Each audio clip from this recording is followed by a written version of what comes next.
Good afternoon, good morning, good evening, whatever time of day it is, wherever you are. Welcome to today's Grain Market Blast. It is Wednesday, the 2nd of July. You join myself and the amazing Angie Setzer for a rapid roundup of the latest pricing flows and market moving news in agricultural markets. But before Angie takes it away, I'll get the legals out of the way. So as usual, nothing discussed on this space. This session constitutes trading or investment advice or infers any kind of endorsement by PIQ, myself, Ryan Paisley, or indeed the glamorous with a capital G, Angie Setzer. Andy, how are you, my love?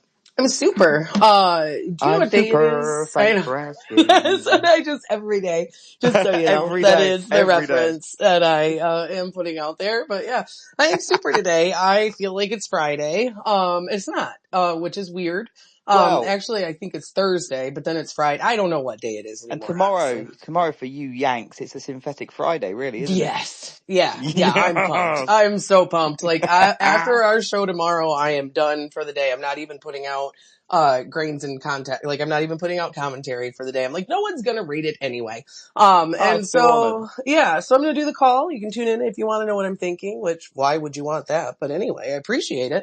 You can tune in to the call. Other than that, though, it's, a holiday. I'm ready. I'm gonna get some firecrackers. Not really. I don't like firecrackers. Maybe some of the little snap pop things or whatever, I was going but to say, you might like them, or you might not like, but I'm sure your horses definitely don't oh like them. yeah, they're definitely not going to be a fan of the firecrackers. So we're good. And we live far enough away from other people, luckily, that we don't have to worry about, Oh, good. the neighbors either. So yeah, pretty fortunate. So anywho, no one tuned in for Anyway, that, what are we right? here for? Right? What are we talking about? I don't even know anymore. So, how about let's get rolling? Bullet point number Yes. 1, OBBB. Yeah, you know me, right? Like Yes. if you don't get the reference, we can't be friends. I'm sorry. You're either too old or too young for me. Yeah, that's it. So, but we got the one big, beautiful bill, right? I think I said that right. Or maybe it's OBB, just one big, beautiful bill. I don't know. Either way, whatever it is, it's super if you, ask the folks voting for it, not a political statement, just saying. Yep. And so it made its way through the Senate yesterday. And I think that has like some really important implications, for farmers, for agriculture in general. There's a handful of different things that it does, do that should help just kind of reinforce some safety nets, help with some tax things, first and foremost on that side. That's not really a huge market moving thing. But it does help to kind of introduce perhaps a bit more in the way of certainty for certain, members of the industry and some of these other things. Helps to kind of pave maybe a better path for, estate planning and yada, yada, yada. So you've got that going for you. But when it comes to the demand side of things, that looks really good, is we are seeing, you did see the Senate, new version of the Senate bill, take out, the 20%. So then initially you'd had the House with the imported feedstocks. So one of the biggest things, next to not having solid RVOs and being uncertain about SREs and what other acronyms you want to throw in there, has been, what are we going to do with 45Z? How long is that going to be around? What are we going to get with these imported feedstocks? Because we had seen this big increase of imported used cooking oil and some of these other things. And so now you did see in the version that passed the Senate, they did also make it to where, imported feedstocks do not get a credit. And so there had been a while there where imported feedstocks would get like 80% of the credit value. And they kind of fought back against that. And so now we don't have that happening. So that is supportive, for the use of domestic feedstocks, kind of just reinforces, those RVO, the renewable volume obligations that we had thrown out there. And then it really helps with this sort of secondary concern that was in the industry that, hey, if you start requiring us to use more in the way of biofuels, it's more expensive, obviously, to kind of source some of this stuff. And, we will have to pass that on to the consumer if you can't cheapen it. And so this allows the producer of biofuel, biomass, biodiesel, or whatever, to make it cheaper to the folks that are going to be blending it, using it, all of those other things. In addition to that, that was really decent or really kind of supportive to the market because you have a handful of, smaller, older biodiesel plants in Iowa and a few places out west that have had to shut down recently just simply because they're not able to compete with these bigger, I'm going to say better producers for lack of a better term, but, new, pretty shiny, $1 billion plants or whatever. You've had I think a handful, I'm going to say a handful because I don't want to quote the actual number, have shut down. down. And so you did see an additional 20-cent small agri-biodiesel producer credit come into play that should help also just kind of reinforce this small biodiesel blender deal that you have going on. So Right. that made its way through the Senate. Obviously, it's heading back to the House. We don't know what's going to happen. I'm going to guess it's going to pass. If I had to bet, just based on how, I don't want to say relentless because that sounds wrong, but I mean, they're really pushing, leadership in the House to just pass it. Just get it done so we can Right. get this to Trump's desk. If you don't, we're going to primary you, or we're going to do these things. We're going to, take your cat, and you don't know what's going to happen to him. Whatever. And so you watched House of Cards, right? Like, I mean, I'm just kind of picturing Love it. Kevin Spacey out here with his ring on the table. But, so that's one of those things that we're going to be paying attention to.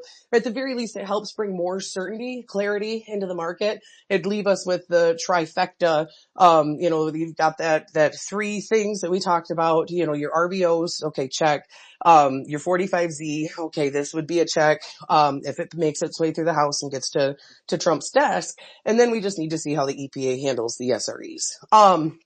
On the subject of biofuels though, and this may be totally out of your wheelhouse, but knowing that you were at one point a really awesome oil trader. Stop it. What are your thoughts on the EU UK SAF rules? Because that's kind of starting to hit more. Like I'm seeing more of it. Is that anything that you've seen has there been a recent announcement, or is it just kind of like it's happening? Yeah, again, I've not had my eye on this, but for the Right, vibe I've kind of got, it's yeah. kind of just happening. To be honest, my focus right now is on UK politics and the fact that our Chancellor was crying in the Commons today. So that's not good. Yeah.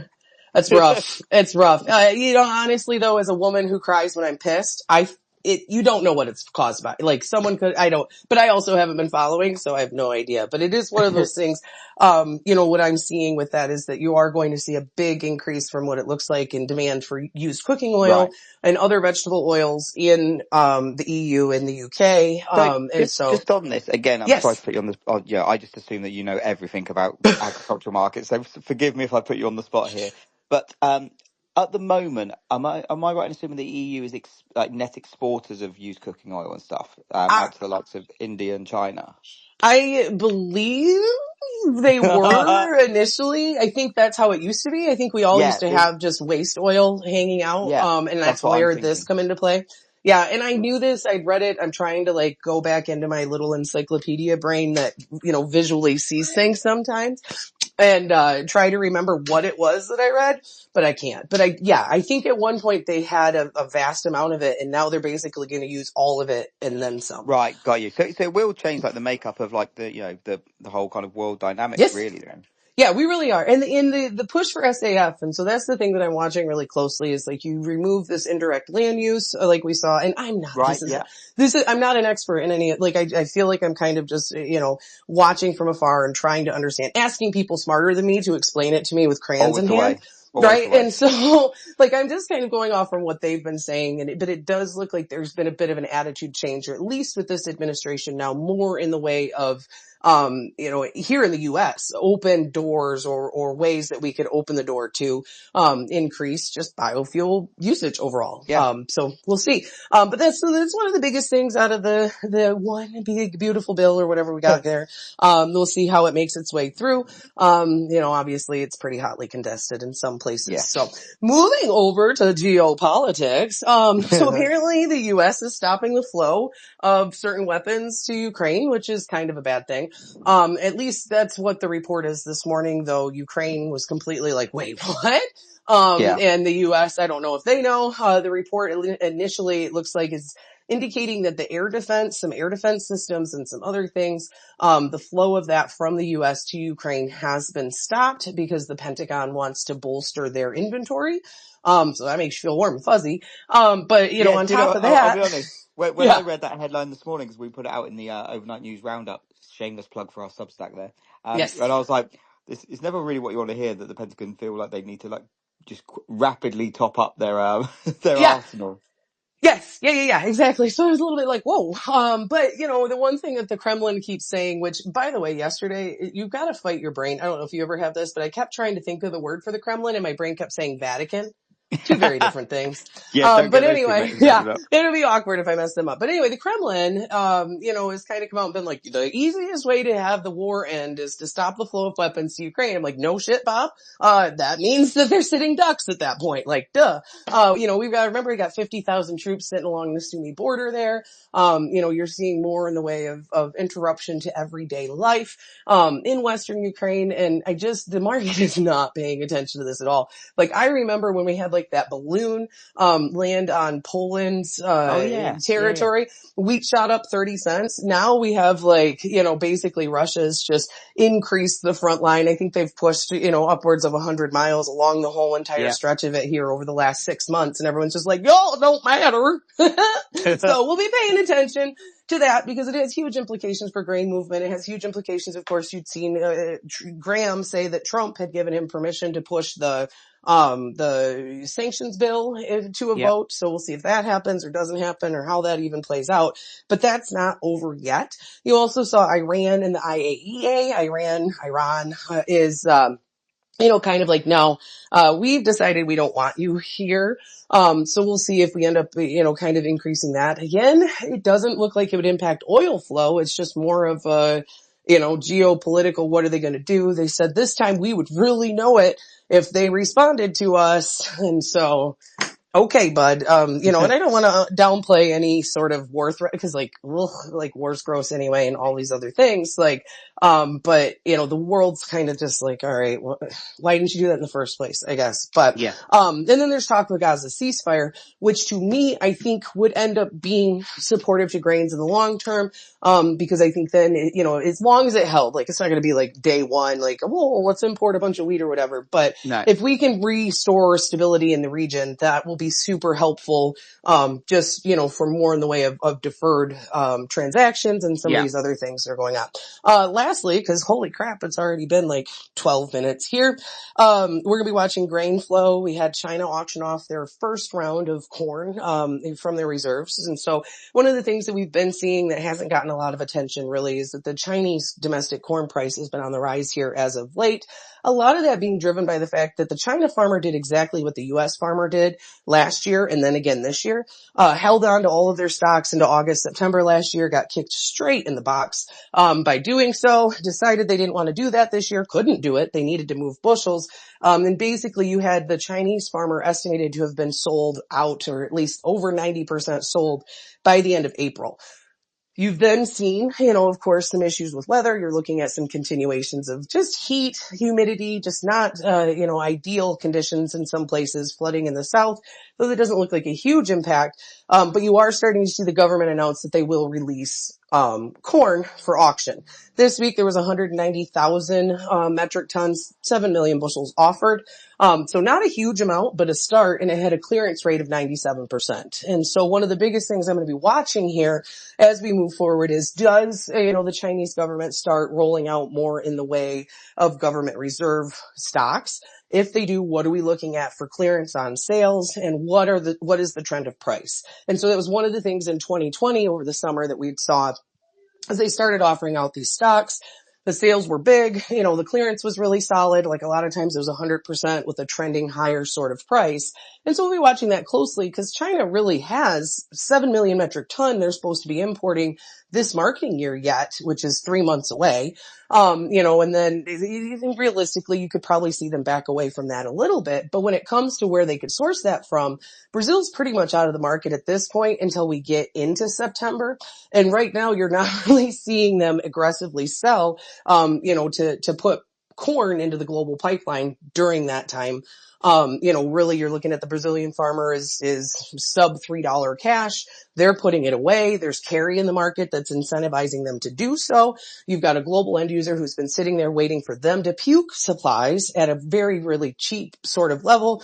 You're not doing it. We're not seeing it. And the U.S. is 20 cents cheaper going into August and September, where, at a time where if you talk to any sort of originator out there right now and tried to get a value that they could buy corn at for August or September, it'd probably be a struggle. And so there's some things that we got to be paying attention to in the global grain movement, overall that could be really interesting here.